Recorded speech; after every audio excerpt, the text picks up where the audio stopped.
తెల్లవారి లేచి అసలు నళినీకాంత్‌తో మాట్లాడలేదు నీలిమ. అసలు అతనికి కనిపించకుండా ఉండేందుకే ప్రయత్నించింది.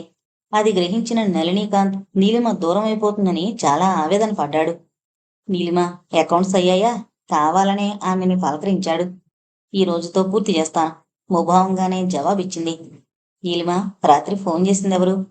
డాక్టర్ మేఘనాథ్. దేనికట? నేను బొమ్మల కొలువు పెట్టుకున్నానని వాణిగారు చెప్పినట్టున్నారు. చూడ్డానికి పిలవలేదా అన్నారు అని జవాబిచ్చింది నీలిమ. మరి నువ్వేమన్నావు? గుండెలు దడదడమంటుంటే అడిగాడు నళినీకాంత్. ఈ రోజు రమ్మన్నాను, ఆయనకి వీలైన సమయంలో, నిర్భయంగా జవాబిచ్చింది నీలిమ. ఆ సమాధానం వింటూ భూమిలోకి కుంగిపోయాడు నళినీకాంత్. తన వస్తువేదో అన్యాక్రాంతమవుతున్నట్టు, తన స్వర్గం చేజారిపోతున్నట్లు, డాక్టర్ మేఘనాథ్ వైద్యుళ్లా కాక తన సంపదని కొల్లగొట్టుకుపోయే బందిపోటు దొంగలా తోచి మళ్ళీ మరో అడుగు అవతలకి వేయలేక అలాగే గుమ్మం పట్టుకుని నిలబడిపోయాడు. నీలిమ అవేమీ గమనించలేదు. అతన్ని తప్పుకుని అవతలకి వెళ్ళిపోయింది. సరిగ్గా 9 అవుతుండగా ఫుల్ వైట్ డ్రెస్లో వచ్చాడు డాక్టర్ మేఘనాథ్. కారు ఆగడం, అతను దిగి లోపలికి రావడం, తన గదిలోంచి నళినీకాంత్ చూసినా కిందకి రానూ లేదు, అతనిని విష్ చేయనూ లేదు. వాణి మాత్రం హల్లో నాథ్ అంటూ ఇంత ముఖం చేసుకుని అతన్ని పలకరించింది. వాణి మాటలు విని నీలిమ బయటకొచ్చింది. మేఘనాథం చూసి మందహాసం చేస్తూ రండి అంటూ ఆహ్వానించింది. కూర్చోండి అంటూ కుర్చీ చూపించి కాఫీ తెచ్చి అందించింది నీలిమ. సంతోషంగా అందుకుని తాగాడు మేఘనాథ్. అతను కాఫీ తాగడం పూర్తయ్యాక రండి మా బొమ్మల కొలువు చూదురుగాని అంటూ ఆహ్వానించింది నీలిమ. నళినీకాంత్ ఇంకా ఆగలేను అన్నట్టు మెల్లగా కిందకు దిగసాగాడు. నీలిమ వెనకే వచ్చిన మేఘనాథ్ ఆమె అమర్చిన తీరుకు ముగ్ధుడై చాలా బాగున్నాయి నీలిమ, నీ ప్రతిభంతా ఇందులోనే వెలువరిస్తోంది అన్నాడు అభిమానంగా. అమ్మయ్యో, డాక్టర్ గారు కవిత్వం కూడా చెబుతున్నారే అంటూ నవ్వింది నీలిమ. ఇంతలో నళినీకాంత్ అక్కడికొచ్చి నీ బొమ్మల కొలువు చూస్తున్నారా అంటూ చిరునవ్వు ముఖంతో పలకరించాడు. నళినీకాంత్ ఇంట్లోనే ఉన్నందుకు అతను ఆశ్చర్యపోయినా పైకి అవును, ఆమె ఏ ఆర్టిస్టు చూపలేని ప్రతిభ చూపించింది అన్నాడు మెచ్చుకోలుగా. నీలిమ ఏ పని చేసినా అందంగానే చేస్తుంది, ఆఖరికి అలిగినా అందంగానే ఉంటుంది అన్నాడు నళినీకాంత్. నీలిమ మెరిసే కళ్ళతో నళినీకాంత్ కేసి చూసింది. తాంబూలం నీలిమ అన్నాడు కాంత్. నీలిమ స్వీట్సు, పళ్ళు, తాంబూలం అన్నీ కవర్లో వేసి అందించింది. నళినీకాంత్ పైకి వెళ్ళిపోయాడు. మేఘనాథ్ డిస్పెన్సరీకి పోవాలంటూ సెలవు తీసుకున్నాడు. నీలిమ అకౌంట్స్ పుస్తకం ముందు వేసుకుని కూర్చుంది. ఇంతలో తలుపు నెట్టుకుని వాణి వచ్చింది. ఆమెని చూసి ఆశ్చర్యపడినా ఏంటిలా వచ్చారు అని అడిగింది నీలిమ. నీతో కొన్ని ముఖ్య విషయాలు మాట్లాడాలి, కాసేపు ఆ పుస్తకం అవతల పెట్టు అంది వాణి. నీలిమ పుస్తకం పక్కన పెట్టి చెప్పండి అంది. డాక్టర్ మేఘనాథ్ అంటే నీకెలాంటి అభిప్రాయం ఉంది? ఆయన మీద ప్రత్యేకించి ఏదో అభిప్రాయం ఏర్పరచుకోవాల్సిన అవసరం ఏముంది? ఆయన నళినీకాంత్ గారికి ఫ్యామిలీ డాక్టర్, ఆ విధంగానే ఆయన్ని గౌరవిస్తాను అంది నీలిమ నిర్మోహమాటంగా. ఆ సమాధానానికి మళ్ళీ కాసేపేం అనలేకపోయింది వాణి. అది కాదు, మనిషి అన్నాక, మనకి పరిచయం అయ్యాక వారి మీద ఏదో విధమైన అభిప్రాయం ఉండకుండా ఎలా ఉంటుంది అంది వాణి. ఎందుకుండాలి? నేనిక్కడ జీతానికి పనిచేసేదాన్ని. నాకు ఎంతవరకు అవసరమో అంతవరకే గాని ఒకరిని గురించిన లోతుపాతులు నాకు దేనికి? కానీ డాక్టర్ మేఘనాథ్ నువ్వంటే ముచ్చట పడుతున్నాడు, నిన్ను పెళ్లి చేసుకోవాలని కోరుతున్నాడు. నేడో రేపో అతనే స్వయంగా నిన్ను అడగచ్చు. నీ అంగీకారం తెలిపి అతన్ని చేసుకుంటే మంచిది. ఆ మాట వినేసరికి నీలిమ నిశ్చేష్టురాలైంది. డాక్టర్ మేఘనాథ్ తనని ప్రేమిస్తున్నాడా అనుకుంటూ ఆశ్చర్యపోయింది. నీలిమ ఏం మాట్లాడకపోవడం చూసి ఆస్తిపాస్తులున్నాయి, అందగాడు అని నళినీకాంత్ మీద మనసు పడ్డావేమో, అది మాత్రం కూడని పనని ముందే చెబుతున్నాను. నళినీకాంత్ నేను కొద్ది రోజుల్లో వివాహం చేసుకోబోతున్నావు. ఈలోగా నువ్వు మేఘనాథ్ని కనుక పెళ్ళడితే కాస్త గౌరవప్రదరాలు అవుతావు, లేకపోతే ఆవాసు పాలై బయటికి పోతావు. ఇదే నేను చేసే హెచ్చరిక, ఆలోచించుకో అంటూ తలుపు తీసుకుని బయటికి వెళ్ళిపోయింది వాణి. వాణి నీలిమ గదిలోంచి వెళుతుంటే చూసిన వీరయ్య, వాణమ్మగారు నీలమ్మగారి గదిలో ఏంటో పెద్దగా అంటున్నారు అంటూ నళినీకాంత్ చెవిలో ఊదితే దిగ్గున లేచాడు నళినీకాంత్.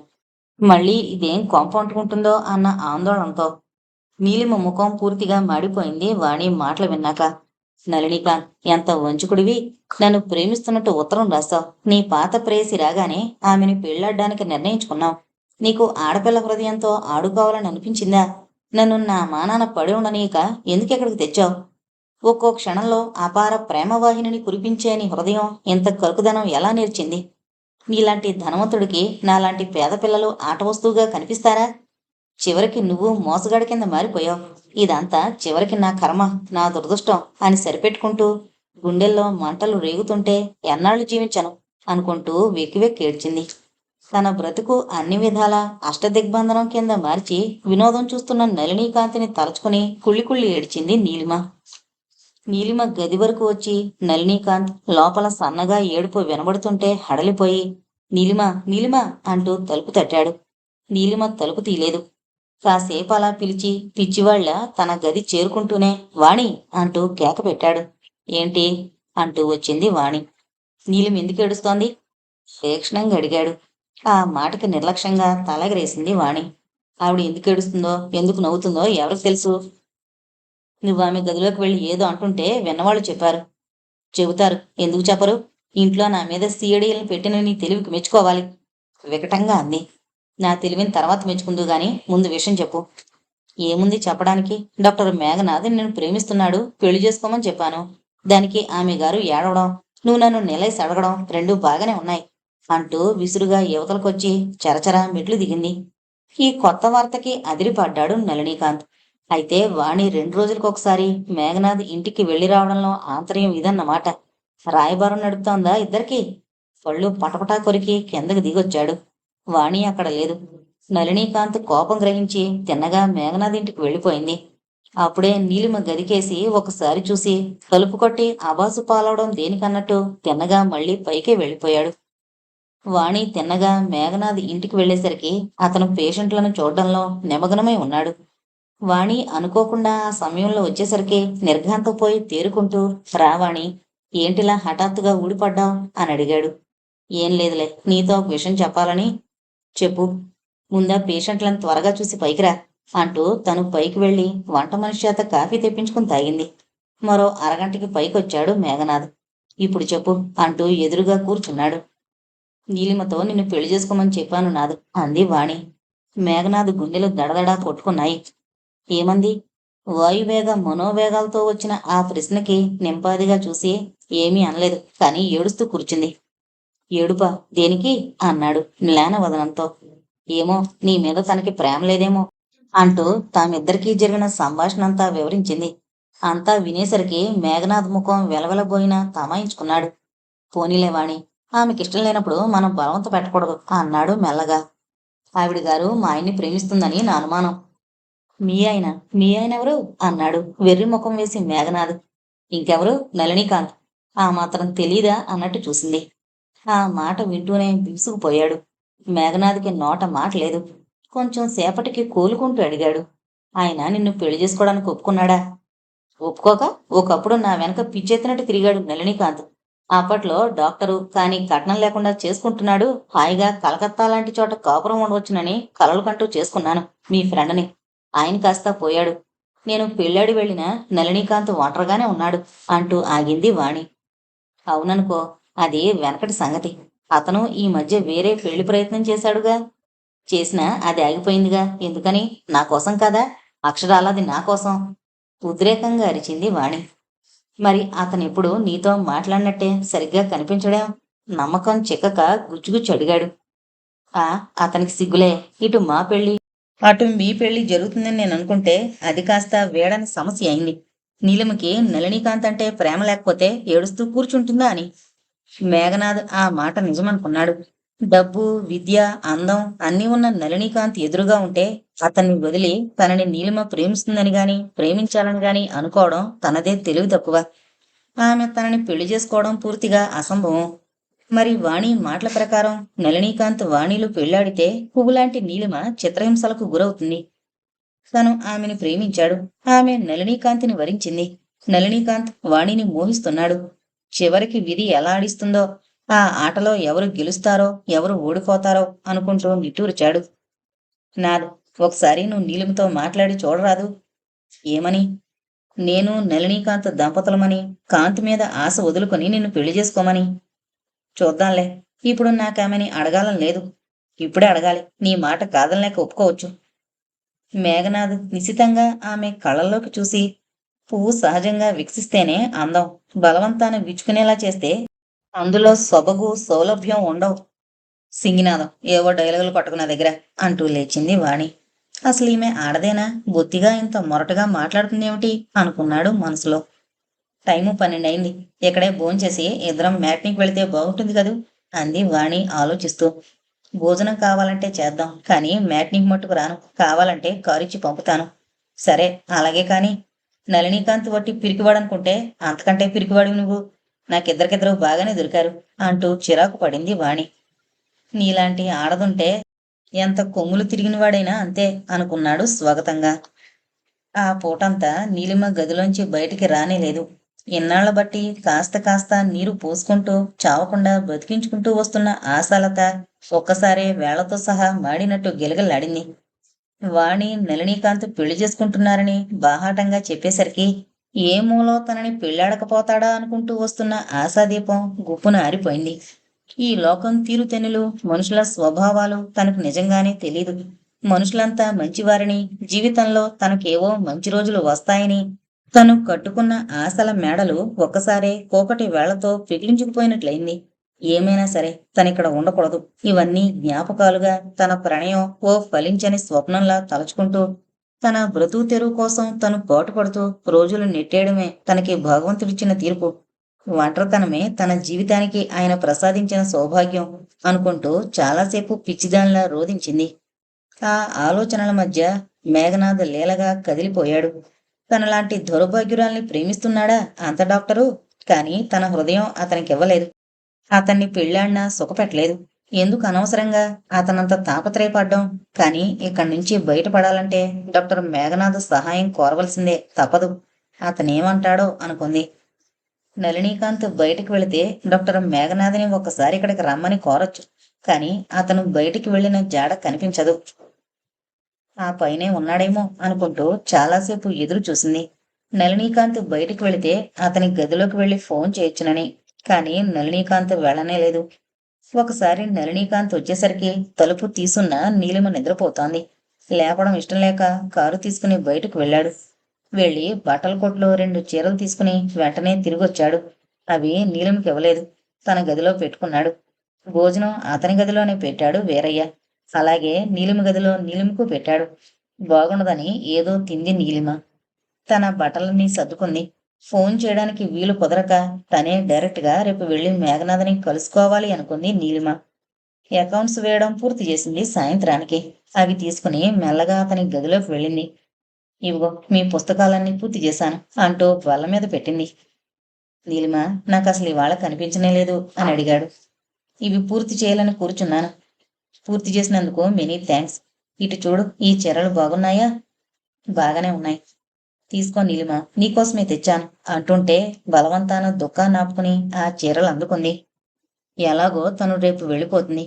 ఇంతట్లోనే అతన్ని నొప్పించడం దేనికి అనుకుంది మనసులో. అతనికి ఎన్నో అడగాలనుంది. కాని ఏ మాట పెదవి దాటి రావడం లేదు. అతనిలో ఏదో పిరికితనం నిలువునా ఊపేస్తుంది. వస్తాను అంటూ కిందకి దిగిపోయింది నీలిమ. మరో గంటకి సావకాశంగా వచ్చింది వాణి. వాతావరణం అంతా తుఫాను రాబోయే ముందున్నంత ప్రశాంతంగా ఉంది. ఒకరిని ఒకరు పలకరించుకోవాలంటే బిరుకు. ఎవరు ఏం పిడుగులాంటి వార్త వినిపిస్తారో అని భయం. నీలిమ భోజనానికి రానని కబురు చేసింది. తిండిమని ఏం చెయ్యాలని విసుగ్గా అడిగాడు నళినీకాంత్. ఏమన్నా చేయడానికి నేనెవర్ని అని పిడీమని జవాబిచ్చి తలుపు లోపల గడియ వేసుకుంది నీలిమ. తను ఏమన్నా ఇంకా అంటే వాణి వెనకాల అందుకుంటే వాతావరణంలో తుఫానే సంప్రాప్తిస్తుందని భయపడిన నళినీకాంత్ నోరు మూసుకున్నాడు. మర్నాడు ఉదయం నళినీకాంత్ స్నానానికి వెళ్లిన సమయంలో పైకి వెళ్లి డాక్టర్ మేఘనాథ్కి ఫోన్ చేసింది నీలిమ. అతనికి ఫోన్ చేస్తుంటే విన్న వాణి కిందకు పరిగెత్తి నళినీకాంత్ భుజాలు పట్టుకుని, మీ సెక్రటరీ మేఘనాథ్కి ఫోన్ చేస్తోంది. అతనంటే ఆమెకిష్టమే.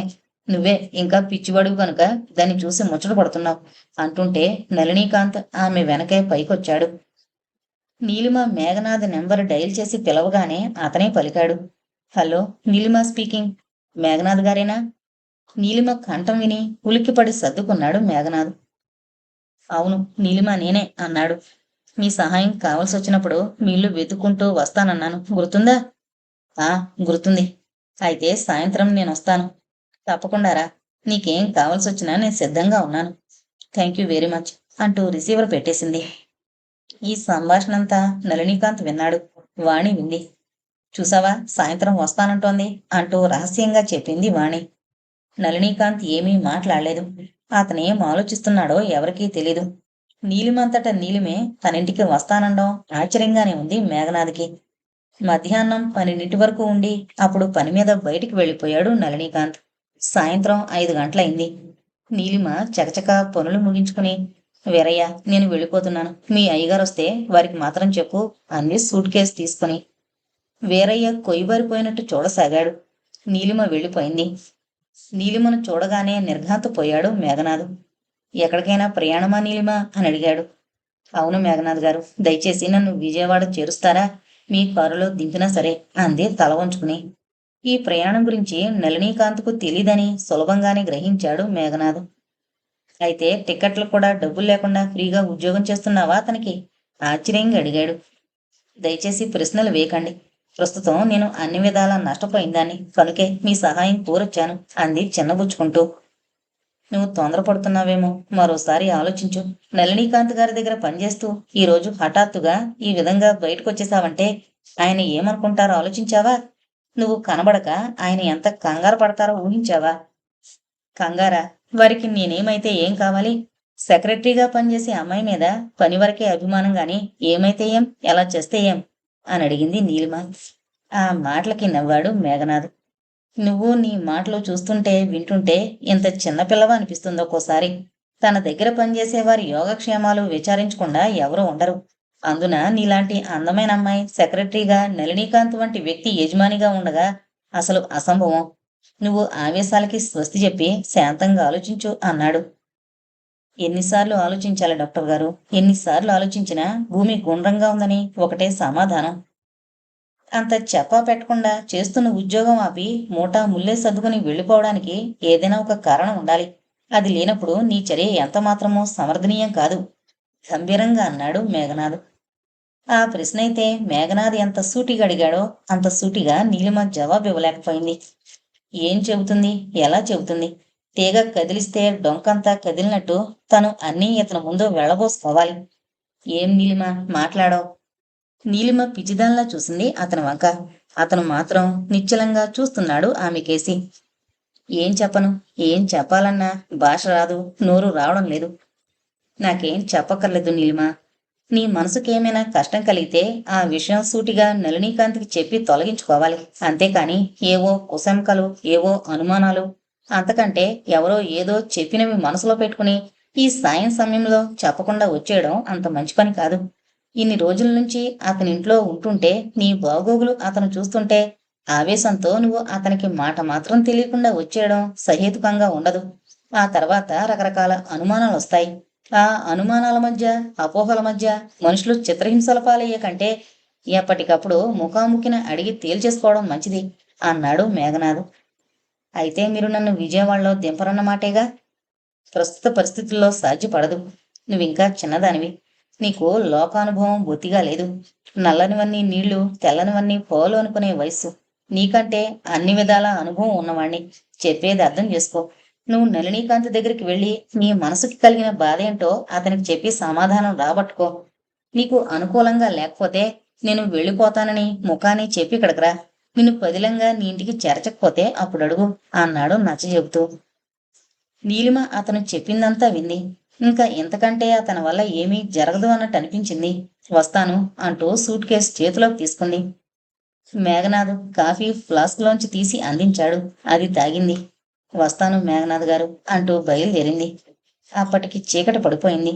నళినీకాంత్ ఇంటికొచ్చేసరికి అమ్మగారు సూట్ కేసు తీసుకుని వెళ్ళిపోయారు అంటూ ఎదురొచ్చి చెప్పాడు వీరయ్య. ఎవరు అన్నాడు ఆశ్చర్యంగా.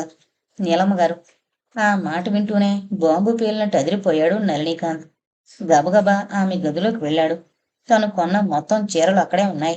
ఆమె సూట్ కేసు, ఆమె పాత బట్టలు మాత్రం లేవు. తన బట్టలు తీసుకుని వెళ్ళిపోయిందని గ్రహించి కంగారుగా కారు బయటకు తీస్తుంటే వాణి వచ్చింది. కారు మీద ఎక్కడికో వెళుతున్న వల్లే ఉంది. నన్ను కాస్త బట్టల కొట్టు దగ్గర దింపు. చీరలకి మ్యాచింగ్ బ్లౌజులు తెచ్చుకోవాలి అంటూ అతని సమాధానానికి ఎదురు చూడకుండానే బ్యాక్ డోర్ తీసి కూర్చుని తలుపులు వేసింది. నళినీకాంత్ హృదయ పరిస్థితి ఆ సమయంలో వర్ణాతీతం. ఏమైంది నీలిమ? విజయవాడ ఎలా వెళుతుంది? ఒకవేళ మేఘనాథ్ ఇంట్లో ఉందేమో, తన మీద ఆగ్రహం కొద్దీ అతని ప్రేమని అంగీకరించి అతన్ని పెళ్లి చేసుకుంటుందేమో. ఏమైనా సరే అలా జరగడానికి వీల్లేదు. నీలిమ నళినీకాంతి దేవేరిగానే మసలాలి. మధ్యలో ఎవరో అనామకుడొచ్చి తన సిద్ధాంతాన్ని ఎవరేసుకుపోవడం తను ఎంతమాత్రం సహించుకోడు. నీలిమ సూట్ కేసుతో వచ్చిన దారినే బయలుదేరింది.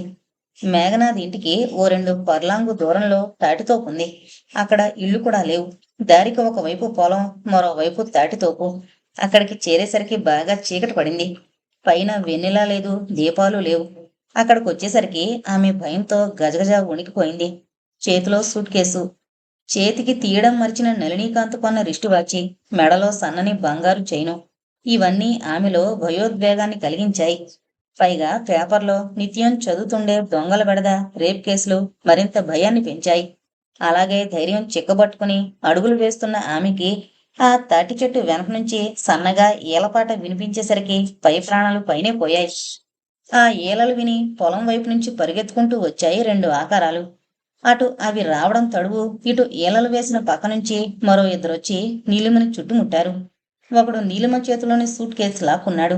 మరొకడు ఆమె నోరు మూయబోయాడు. కెవ్వుమని అరుస్తూ నీలిమ ఆ చెయ్యిని నెట్టుకుని ముందుకు పరిగెత్తింది. భయోద్వేగంతో పరిగెత్తే ఆమెని పట్టుకోవాలని మరొకడు వెనక రావడం, నీలిమ స్పీడుగా పరిగెత్తుతూ అంతకంటే స్పీడుగా వస్తున్న కారును గుద్దుకోవడం ఒక్కసారే జరిగిపోయాయి. కారులో కూర్చున్న నళినీకాంత్ గజగజ వణికిపోతూ కారుకు సడన్ బ్రేక్ వేసి కిందకు దూకాడు. రక్తసిక్తమైన దేహంతో నీలిమ కారు హెడ్లైట్ వెలుగులో కనిపించేసరికి నీలిమ అంటూ గావుకేక పెట్టాడు. అతనికి పైన ఆకాశం, కింద భూమి గిరగిరా తిరిగిపోతున్నాయి. ఏ యువతి కోసం తను ఆగ మేఘాల మీద పరిగెత్తుకుంటూ వస్తున్నాడో ఆ దేవత తన కారు కిందే పడ్డం తనకేదో శాపంలా ఉంది. ఆనాడు విద్యుల్లతతో పెళ్లికని బయలుదేరి తను ప్రమాదం పాలయ్యాడు. ఈనాడు తను హృదయపూర్వకంగా ప్రేమించి తనదాన్ని చేసుకోవాలని కోటి కలలు కన్న నీలిమ ప్రమాదం పాలైంది. నీలిమని 2 చేతులతో ఎత్తి కారులో పడుకోబెట్టి మేఘనాథ్ ఆసుపత్రికి తీసుకొచ్చాడు నళినీకాంత్. పేషెంట్లందరూ వెళ్లిపోగా నీలిమ వచ్చి వెళ్లడాన్నే మననం చేసుకుంటున్న మేఘనాథ్ 2 చేతుల మీద నీలిమను వేసుకునొస్తున్న నళినీకాంత్ను చూసి స్తంభించిపోయాడు. మేఘనాథ్, నీ శక్తియుక్తులు, నీ తెలివితేటలు అన్నీ ఉపయోగించి నా నీలిమను బతికించు అన్నాడు రుద్ధకంఠంతో. నళినీకాంత్ కళ్ళమ్మడి కారుతున్న కన్నిటిని మేఘనాథ్ గమనించే స్థితిలో లేడు. ఆమెని బల్ల మీద చేర్చి రక్తం శుభ్రంగా తుడిచి బ్యాండేజీ వేస్తున్న అతని మనసులో లేదు. బంతిలా వెళ్లిన నీలిమ క్షణంలో ఎలాంటి స్థితిలో వచ్చింది? ఈమె బతికేనా అనుకుంటూ వ్యధాభరిత హృదయంతో, నళినీకాంత్ గారు, నీలిమకి చాలా రక్తం పోయింది, బ్లడ్ ఎక్కించాల్సిందే అన్నాడు గద్గద స్వరంతో. ఎక్కించండి, మీరెంత కావాలంటే అంత ఇస్తాను, ముందామె ప్రాణం కాపాడండి అంటూ మేఘనాథ్ 2 చేతులు పట్టుకున్నాడు నళినీకాంత్. నీలిమ రక్తం పరీక్ష చేశారు. బ్లడ్ బ్యాంకుకి ఫోన్ చేసి ఆ రక్తం వచ్చేలోగా చాలా ఆలస్యం అవుతుందేమో, మనలో ఎవరి రక్తమైనా సరిపోతే అదిచ్చి ఆమెను బ్రతికించడం మంచిది అన్నాడు మేఘనాథ్. అవును, ఇక్కడ ఎక్కడా లేదు, విజయవాడ నుంచి రావాలి, నా రక్తం సరిపోతుందేమో చూడండి అంటూ చేయి చాపాడు నళినీకాంత్. వెంటనే నళినీకాంత్ రక్తం పరీక్ష చేశాడు. ఇంతకీ ఆమె ఆ యాక్సిడెంట్ పాలు ఎలా అయింది? ఆమె చేతిలో సూట్ కేసు ఉండాలి, అదేది అని అడిగాడు మేఘనాథ్ నీలిమకి ఇంజెక్షన్ ఇస్తూ. ఎలా ఏముంది, ఆ సూట్ కేసు ఎవరో కాజేసి ఉంటారు. ఒంటరిగా చీకట్లో వస్తున్న ఆడపిల్ల కదా అని ఆమెను కూడా బహుశా బలవంత పెట్టడానికి ప్రయత్నిస్తే విసురుగా పరిగెత్తుతూ నా కారు కింద పడింది. కారు లైట్ల వెలుగులో పరిగెత్తుతున్న ఆమె, తరుముకొస్తున్న వ్యక్తి కనిపించారు. కానీ ఆమె నీలిమగా గుర్తించలేకపోయాను. అక్కడికి ఆపదలో ఎవరో ఆ అమ్మాయి అని గ్రహించే బ్రేక్ వేయడానికి ప్రయత్నించాను. ఆమె పన్నే పడింది అన్నాడు కళ్ళు తుడుచుకుంటూ నళినీకాంత్. మీరు బ్రేకు వేయబోయారు కనుకే ఆ మాత్రంతో పోయింది. అదే స్పీడు కంటిన్యూ అయితే ఆమె ఆనవాలు లేకుండా పోయేది అన్నాడు మేఘనాథ్. పైకి చెప్పకపోయినా మేఘనాథ్ గుండె చెరువవుతోంది. తనే ఆమెని వెంటబెట్టుకుని వెళ్లి నళినీకాంత్ ఇంట్లో దింపనందుకు పశ్చాత్తాపంతో కుమిలిపోతున్నాడు. నీలిమని కారులో కూర్చోబెట్టుకుని ఇద్దరూ వస్తే నళినీకాంత్ ఏమనుకుంటాడోనని భయపడ్డాడే గాని ఆ అమాయకురాలు చీకట్లో ఒంటరిగా ఎలా వెళ్లగలదని ఆలోచించలేకపోయాడు. ఆలోచిస్తే ఈ అనర్థం సంభవించేది కాదు. నళినీకాంత్ రక్తం నీలిమకెక్కించే ఏర్పాట్లు జరిగాయి. భగవాన్, నా నీలిమను బతికించు అనుకుంటూ మనసారా నమస్కరించాడు రక్తదానం చేస్తున్న నళినీకాంత్. అతని రక్తంలోంచి ఒక్కొక్క రక్తం బొట్టు నీలిమ శరీరంలోకి ప్రవేశిస్తోంది. చీమ చిటుకుమన్నా వినిపించేంత నిశ్శబ్దంగా ఉన్న ఆ గదిలో సెకండ్లు నిమిషాలుగా, నిమిషాలు గంటలుగా గడిచిపోతున్నాయి. కళ్ళల్లో ఒత్తులు వేసుకుని పక్కనే కూర్చున్నాడు మేఘనాథ్. పట్టణాలలో ప్రాక్టీస్ పెడితే 2 చేతుల ఆర్జించొచ్చునని ఎందరో మిత్రులు, హితైషులు ఇచ్చిన సలహాలు పాటించక మనకున్న ఆస్తి చాలు, వచ్చిందే వస్తుంది, ఇవ్వగలిగిన వాళ్ళు ఇస్తారు అనుకుంటూ ఆ పల్లెలో ప్రజాసేవే ధ్యేయంగా ఏవేవో ఆదర్శాలతో అక్కడ వైద్యం ప్రారంభించిన తన వైద్యవృత్తి ఈనాడు నిజంగా నీలిమ బ్రతికితే సార్థకమైనట్లే. ఇక్కడికిక్కడే దగ్గరలోనే జరిగిన యాక్సిడెంట్కి నీలిమ ఇక్కడ చేరేలోగానే చాలా రక్తం పోగొట్టుకుంది.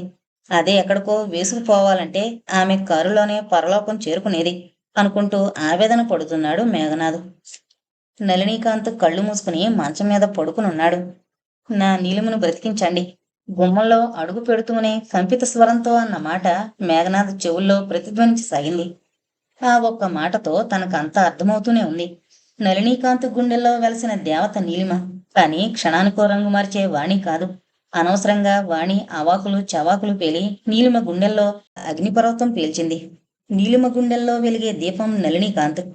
వాళ్ళు ఒకళ్ళకొకళ్ళు పైకి ప్రదర్శించుకోకపోయినా ఒకరినొకరు గాఢంగా ప్రేమించుకుంటున్న అనురాగమూర్తులు. తన తెలివితేటలు, సమర్థత ఫలించి ఆ ఇద్దరినీ ఏకం చేయగలిగితే తన జీవితం చరితార్థమైనట్టే అనుకున్నాడు నిండు మనసుతో మేఘనాథ్. మంచి మనసుతో ఏం చేసినా దానికి దైవం తోడ్పడుతుంది అనడానికి నిదర్శనంగా అందరి జీవితాల్లోనూ ఆనంద కెరటాలను ఉద్దీపిస్తూ బాలభాస్కరుడు ఉదయించే వేళ నళినీకాంత్ రక్తదానం ఫలించి డాక్టర్ మేఘనాథ్ పడిన శ్రమకి సంతృప్తికరంగా నీలిమ కళ్ళు తెరిచింది. అది చూసి నీలిమ అంటూ ఇద్దరూ ఒకసారే పిలిచారు. తన మంచానికి ఇరువైపులా డాక్టర్ మేఘనాథ్ని, నళినీకాంత్ని చూసి నీలిమ కళ్ళు ఆశ్చర్యంతో మరింత విశాలమయ్యాయి. ఎలా ఉంది నీలిమ అని అడిగాడు నళినీకాంత్ అనురాగమంతా మేళవించి. తలకి కట్టిన బ్యాండేజీ పక్కనే ఇంజెక్షన్ ఇవ్వడానికి సిద్ధంగా ఉన్న మేఘనాథ్ని చూసి ఒక్కసారి రాత్రి జరిగిన సంఘటన గుర్తు తెచ్చుకుంది. నీలిమ, కారు కింద ఎలా పడిపోయావు అని అడిగాడు మేఘనాథ్ ఇంజెక్షన్ ఇస్తూ. ఎలా పడ్డానా? మీ ఇంటి నుంచి బయలుదేరి వెళ్ళానా? తాటితోపు దగ్గర 4 దొంగలు సూట్ కేసు లాక్కున్నారు. నా నోరు నొక్కి నన్ను తాటితోపు వైపు లాక్కుపోతుంటే బలమంతా ఉపయోగించి వాళ్ళని తప్పించుకుని పరిగెత్తాను. ఒకడు వెంబడించాడు. విసురుగా కంగారుగా రావడంతో కారుని గమనించకుండానే దగ్గరకొచ్చేసి ప్రమాదం పాలయ్యాను. సూట్ కేసు కాస్తా పోయింది. ఎంతకీ ఆ కారు అంటూ సంశయంగా ఆగిపోయింది నీలిమ. నీకోసం మేఘనాథ్ ఇంటికి ఆగ మేఘాల మీద వస్తున్న నాది అంటూ లాలనగా ఆమె శిరస్సు నిమిరాడు నళినీకాంత్. పోనీలండి, మీ కారు కింద పడిన నేను ఒకవేళ మరణించినా ధన్యజీవినయ్యేదాన్ని అంది నీలిమ. నీలిమ, ఏంటా మాటలు అన్నాడు ఆవేదనగా నళినీకాంత్. వాళ్ళిద్దరినీ అలా వదిలి తను పైకి వెళ్ళాడు డాక్టర్ మేఘనాథ్. అవును, నా కోసం ఎవరున్నారని నేను 10 కాలాలు బతకాలని కోరుకుంటాను అంది నీలిమ నీళ్లు నిండిన కళ్ళతో. ఆ కన్నీరు చూసి షాక్ తిన్నాడు నళినీకాంత్. ఎందుకు నీలిమ అలా అంటావు? నువ్వు నా కోసం 10 కాలాలు బతకాలి అన్నాడు ఆమె కన్నీరు తుడుస్తూ. మీవన్నీ వట్టి మాటలు. మీ ప్రేమలోనూ కల్తీ ఉంది. మీరు అవకాశం చిక్కితే ఆడపిల్లల్ని మోసం చేయగలరు అంది కన్నీళ్లు ఆపుకుంటూ. ఆ మాటకి బాధగా చూశాడు నళినీకాంత్. నీలిమ, నళినీకాంత్ని మోసం చేసిన వాళ్ళు చాలా మంది ఉన్నారే గాని నేను మాత్రం ఎవరిని మోసగించలేదు. ఎందుకు చేయలేదు? ఇంత క్రితం ఎవరిని మోసం చేసి ఉండకపోవచ్చు, కానీ నేను దొరికాను అమాయకంగా. నేనేం మోసం చేశాను నీలిమ? కష్టంగానే అడిగాడు. నాకు మీరునాడు ఉత్తరం రాశారు, మీ జీవితంలోకి ఆహ్వానిస్తూ. అలాంటి మీరే ఈనాడు వాణిని పెళ్లి చేసుకుంటున్నారు అంది. వాణినా? దాన్నెవరు పెళ్లి చేసుకుంటారు అని అడిగాడు ఆశ్చర్యంగా. మీరు. మీకు తనకి పెళ్ళని నన్ను మేఘనాథ్ని పెళ్లి చేసుకుని వెళ్ళమని, ఒకవేళ ఆయన్ని పెళ్లి చేసుకోకపోతే మీ పెళ్ళవగానే నాకు జీతం ఇచ్చి పంపేస్తానని ఆవిడనేసరికి నేనింక భరించలేక అక్కడ ఉండలేక మేఘనాథ్ గారి సహాయంతో నా ఇంటికి వెళ్ళిపోవాలని ఇక్కడికొచ్చాను.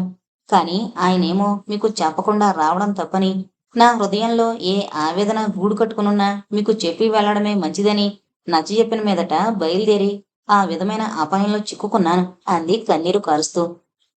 మంచం మీద ఆమె పక్కగా కూర్చుని నీలిమ కళ్ళు తుడిచి సున్నితమైన ఆమె పెదవుల మీద గాఢంగా ముద్దు పెట్టుకుని, డియర్ నీలిమ, వాణిని చేసుకోవడం అనేది మరిన్ని జన్మలెత్తినా జరగని సంగతి. ఒకప్పుడు పాలు పొంగే వయసులో నా కూడా తిరిగిన వాణిని ప్రేమించిన మాట, పెళ్లాడాలి అనుకున్న మాట అన్నీ వాస్తవమే. కానీ నా ప్రేమకు నాకు గుడ్డిగా వంత విలువనీయక కేవలం నా డబ్బు, నా మంచితనమే వాడుకుని నన్ను ఫూల్ని చేస్తూ మరొకరిని పెళ్లి చేసుకుని నా హృదయం మీద దెబ్బతీసిన వాణి అంటే నాకు ఏనాడో మనసు విరిగిపోయింది. ఈనాడు ఆమెని ఇంట్లో ఉండనిచ్చిన కారణం కేవలం జాలి, సానుభూతి మాత్రమే. విద్యుల్లతని పెళ్ళాడాలనుకుంటే ఆమె ఎలా నాకు షాక్ ఇచ్చిందో నీకు తెలుసు. ఇలాంటి తరుణంలో వినయ సౌజన్యాలు మూర్తిభవించిన మహాద్భుత సౌందర్యరాశివైన నీ పరిచయం కలిగింది. నిన్ను భాస్కర్రావు ఆఫీసులో ఏ క్షణాన చూశానో జాలినంతా కళ్ళల్లో వర్షిస్తూ నీ సున్నితమైన చేతులతో నా గాయం తుడిచి మందు వేసి కట్టుకట్టి లాలనగా కాఫీ తెప్పించిచ్చావో ఆ క్షణానే నీ మూర్తి నాలో హత్తుకుపోయింది.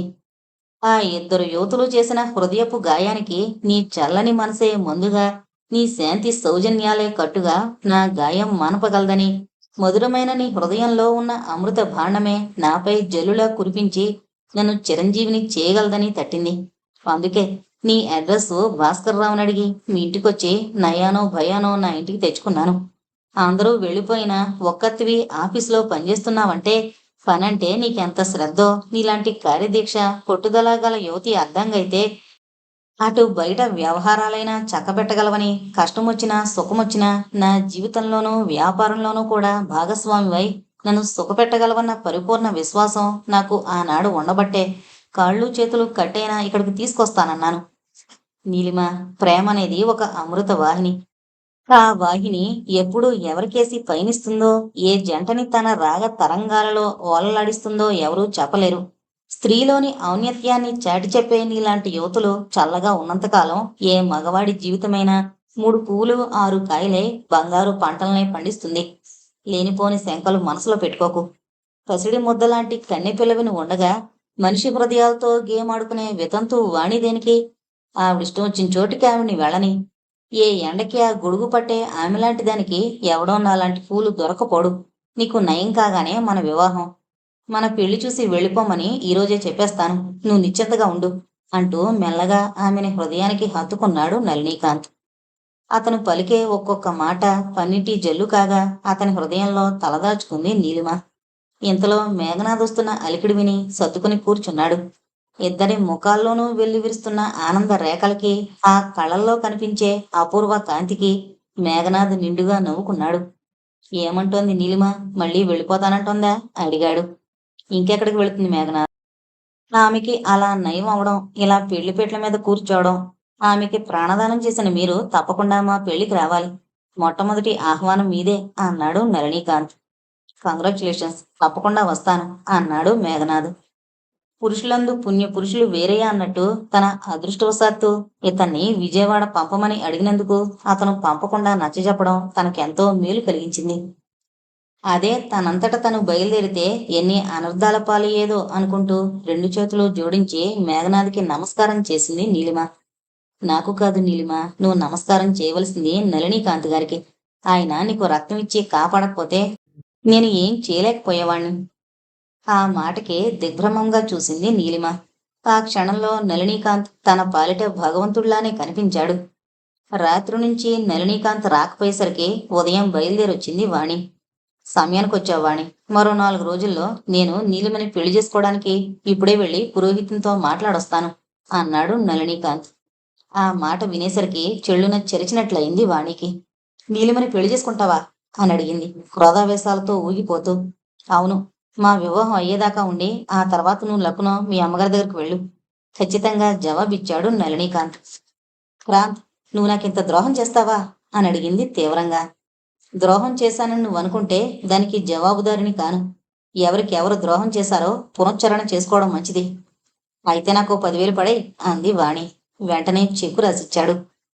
కళ్యాణం వచ్చినా కక్కొచ్చినా ఆగదన్నట్టు మనిషిగా తను ఎవరిని పెళ్లి చేసుకుందామనుకున్నా భగవంతుడు కూర్చిన జంట కాకపోవడంతో 2 అమ్మాయిలు తప్పుకున్నారు.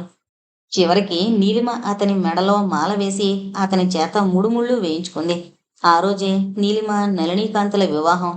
ఆ భవనమంతా వెన్నెల దీపాలతో, వినువీధి తారకాగణాన్ని ధిక్కరించే రంగురంగుల బల్బులతో అట్టహాసంగా ఉంది. డాక్టర్ మేఘనాథ్ గుమ్మంలో నిలబడి ఆహుతులందరినీ ఆహ్వానిస్తున్నాడు. వివాహం వైభవంగా ముగిసింది. తెల్లని తెలివెన్నెలను ధిక్కరించే తెల్లని చీరలో ఆపర రతీదేవిలా అలంకరించుకుని నీలిమ నళినీకాంత్ గదిలోకి ప్రవేశించింది. వినువీధిన చందమామ అలవోకగా ఆ గదిలోకి తొంగి చూశాడు కిటికీ గుండా. ఆ వెన్నెల రేడును, తన సరసన ఉన్న నీలిమను చూస్తూ, నీలిమ, ఒకనాడు నీలాకాశంలో నెలవంకలా వెలిగే నీ వంటి యువతి సాహచర్యం నాకు లభిస్తుందా? నింగికి నేలకు ఉన్నంత దూరంలోనే ఉండిపోతుందా అనుకున్నాను. కాని ఈనాడు ఆకాశంలో జాబిల్లి నా ఇంట వెలిసినందుకు నా హృదయమే ఆకాశం చేసి పరుచుకుంటున్నాను అంటూ పట్టరాని తమకంతో ఆమెను దగ్గరకు తీసుకున్నాడు నళినీకాంత్. ఇంతటితో నీలాకాశంలో నెలవంక అనే నవల కంప్లీట్ అయిందండి. దయచేసి మన ఛానల్ను సబ్స్క్రైబ్ చేసుకోగలరు. Thank you.